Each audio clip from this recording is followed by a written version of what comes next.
আমি যাচ্ছিলাম বাজারে, আর দেখো বোন স্কুলে যাচ্ছে, আমাকে দিদি দেখেছে, বলছে দিদি ব্যাগটা একটু নে, ব্যাগটা খুব ভারী। তো যাই হোক, ওর কথা মতো নিলাম, যেহেতু দিদি তো হই। আর ব্যাগ লাস্ট নিয়েছিলাম সেই স্কুলে যেতাম তখন। তো তারপর যেতে যেতে দেখলাম যে বাবা চলে এসছে, তো বললো তোকে দিদি আর যেতে হবে না, দে ব্যাগটা দে, বাবা এসে গেছে, বাবার সঙ্গে যাই। তো দেখো বাবা দাঁড়িয়ে আছে, তো ও সাইকেলে উঠে পড়লো।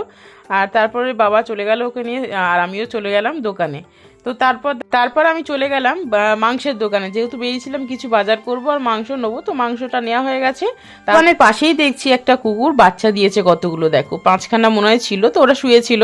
তারপর দেখো আমি একটা মানে ফুলকপি নিয়েছিলাম আর শাক নিয়েছিলাম। তো বাজার করা হয়ে গেছে, বাড়ি চলে এসেছি। আর দেখো এখানে কাতলা মাছ নিয়েছি, এখানে ভোলা মাছ আছে, আর মাছের তেল আছে, আর হচ্ছে মাংস, সব কিছু কিন্তু ধুয়ে ঠুয়ে রেখেছি। তারপর আমার পুচু চলে এসেছিলো, তো পুচুকে বললাম কি রে তুই কী করছিস। আর এই যে দেখো তোমাদের বললাম যে সবজিটা নিয়েছি। তো এই আজকে রান্না করব, দেখি মাংস করবো আর কি করব জানি না। তো কেমন লাগলো